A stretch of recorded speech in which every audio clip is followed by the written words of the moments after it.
از خدا نمیترسه. اولادش کلمه را یاد نداره لکن کل رقص ها را یاد داره. دختره که خودش رقص یاد داره، گپای گوندو را یاد داره، کل چیزا را یاد داره. دیگه در جمله اینمی مائلات و ممیلات کسایی که در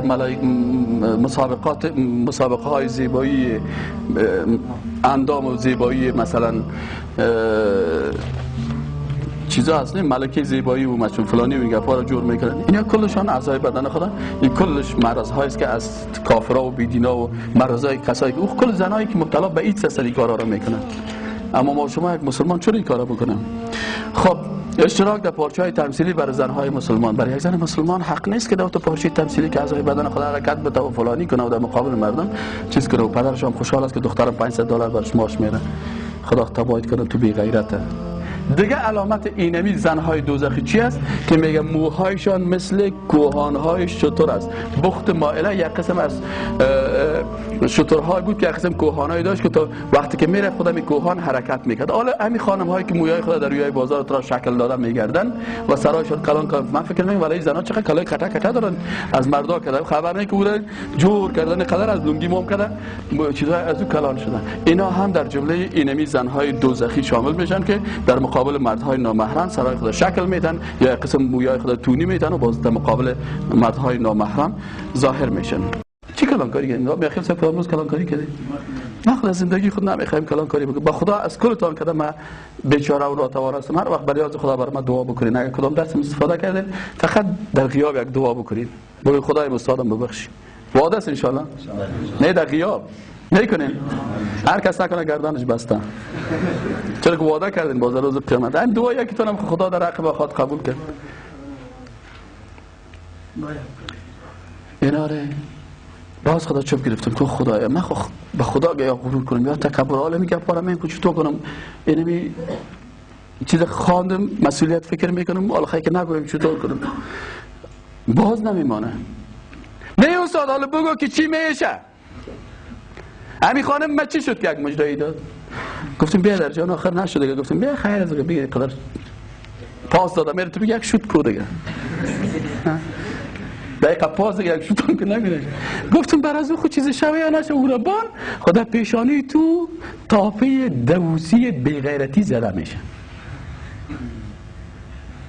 اک و پک مان دیگه. آخرم جای کسی که بود خب من گفتم که اتصاد غرض نگیم. خب من گفتم که غرض نگیم. آن گرفتی. گفتم که نکن. گفت مکن تا نکنم. این یک سخنم چنان خوش آمد که مپرس. ولی ما بسیاری وقتا خدا چپ میگیریم. چپ میگیریم. میفهمیم که یک نفر است در بیدینی و گمراهی بیخی جایزه گرفته قابل اصلاح نیست. تیر خدا میره دلتس خلاص. اگر تو آدم ها را که میبینی چطور خدایا دیگه تو ببخشی بگویش در مقابل تو قدم میگیره. آیت قرآن بخونید در مقابل تو خدا میگیره.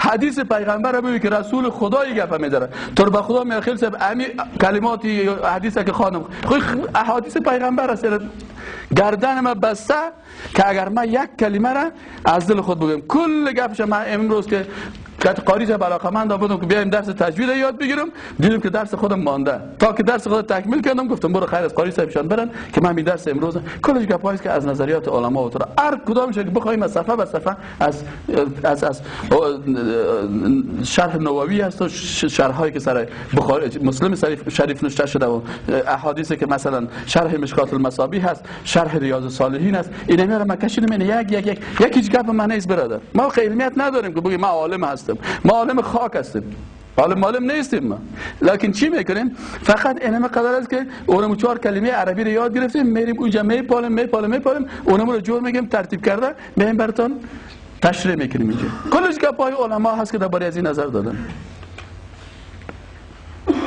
این حالا در جمله مائلات الممیلات کسان داخل میشن که میرقصن هر کسی که بود پیش روی هر کس که رقصید میلان میکنه اعضای بدن خود حرکت میده.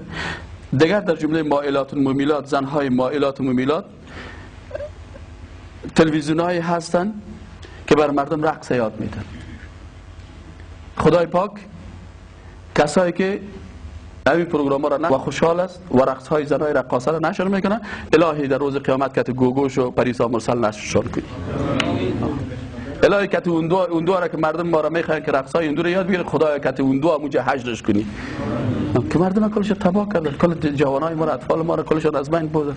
خدای پدرایی که بر اولادای خود رقص چالان میکنه و قرار سن 6 دانه خدا شور میدن، خدای پاک او را هم یا هدایت کنه، اگر هدایتش نمیکنه مثل قارون واره غرقش کنه.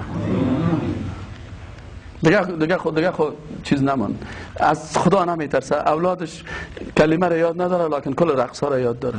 دختره که خودش رقص یاد داره، گپای اون دو را یاد داره، کل چیزا را یاد داره. و اون روز یک بی‌غیرت برای ما میگه استاد مثلا در تلویزیون اندرتیکر است، مثلا فلانی سینا است، فلانی است، یا میرن در تلویزیون میمونن خانم های ما اینجا پیشروی از 6 تا می تلویزیون میگم هفتم خود تو بی‌غیرت نمان فرند در تلویزیون که اون چیزا را چالان کنی. گل کو حالا خدا میداره که نوکری کی هست. خدا هم که بر از او از کجا پیسه میاره که مردم افغانستان گمراه و بیراه بساز. او خدا هم از کجا برش سیروم چکک میرسه. تو از خدا بترس. تو چرا گوش ندوز میشی گفتی ملا صاحب؟ تو چرا خانم اولادت پیشروی شوترا رو چالان میکنی؟ بند کن. دیگه در جمله اینمی مائلات و ممیلات، کسایی که در مسابقه های زیبایی اندام و زیبایی مثلا چیزا هست، ملکه زیبایی و مثلا فلانی و این گپا رو جور میکنن، اینا کلشان اعضای بدن خودن. این کلش مرض هایی است که از کافرها و بیدینا و مرضای کسایی که کل زنایی که مبتلا به ایدز هستن این کارا رو میکنن. اما ما شما یک مسلمان چرا این کارا بکنم؟ خب اشتراک در پارچه‌های تمثیلی برای زن‌های مسلمان. برای یک زن مسلمان حق نیست که در تو پارچه تمثیلی که اعضای بدن خدا حرکت بده و فلانی کنه و در مقابل مردم چیز کنه و پدرش هم خوشحال است که دخترم $500 برش ماش میره.